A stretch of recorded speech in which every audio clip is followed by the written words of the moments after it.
magaalada Ankara ee caasimadda dalka Turkiga waxaa soo gaadhay wafdi ballaaran oo ka socday dowladda federaalka Soomaaliya oo ka qaybgelaya shir muhiim ah oo soconaya 2 maalmood kaasi oo heshiis looga gaadhayo iskaashiga xiriirka dhaqaalaha ee Soomaaliya iyo Turkiga.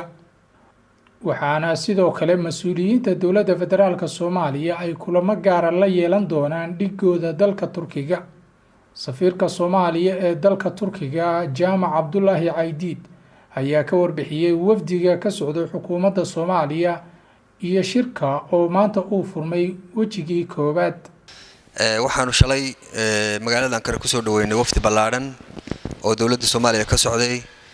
wafdigaas oo u socday iskaashiga dhaqaalaha ee Turkiga iyo Soomaaliya wuxuu ka koobnaa wasiirka qorsheynta dowladda federaalka, wasiirka ganacsiga, wasiirka beeraha, wasiirka lumaysiga, wasiirada dekedaha iyo gaadiidka badda, wasiir dowlaha arrimaha dibadda iyo guddi farsamo oo dhowr iyo 10 gaari oo dowladda wasaaradaha kala duwan iyo hay'adaha kala duwan ka socday. gudoomiyihii bangiga dhexe la socday, maareeyaha Somalia Airline baa la socday. waxay u yimaadeen oo dhigooda kala kulmayaan dhammaan waxyaalaha khuseeya dhaqaalaha, xiriirka dhaqaalaha ee Turkiga iyo Soomaaliya ka dhaxeeya.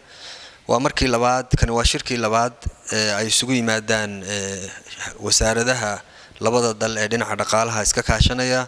heshiisyo badan baa hore loo saxeexay, qaar badan waa dhaqan galeen, imika kuwa kale laga shaqeynaya. ugu horeyso isku furka xagga ganacsiga oo cashuuraha iyo waxa sidii la isaga dhaafi lahaa labada dhinacba laga hadlayaa, taasoo aan rajeynayno inay dhawaan soo gabagabowdo.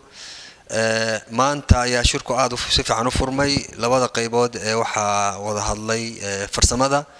berri ayaa shirkii wasiiradu u gudbayaan oo la saxeexayaa heshiiska lagu heshiiyay shirkan oo ah iskaashiga dhaqaalaha ee labada wadan. kiisii labaad ayaa la saxeexi doonaa berrito. ugu dambeyntii safiir Jaamac ayaa shacabka Soomaaliyeed ee ku dhaqan dalka Turkiga ugu baaqay inay gacan ka geystaan gurmadka loo fidinayo dadka Soomaaliyeed ee ay saameeyeen fatahaadda webiyada Shabeelle iyo Jubba. munaasabada awgeed waxaan shacabka jaaliyadda Soomaaliyeed ee Turkiga degan ugu baaqayaa in ay u gurmadaan walaalahood, guddiga iska sameystaan, lacag iska ururiyaan, wixii agab ah ay diri karaan ay diraan.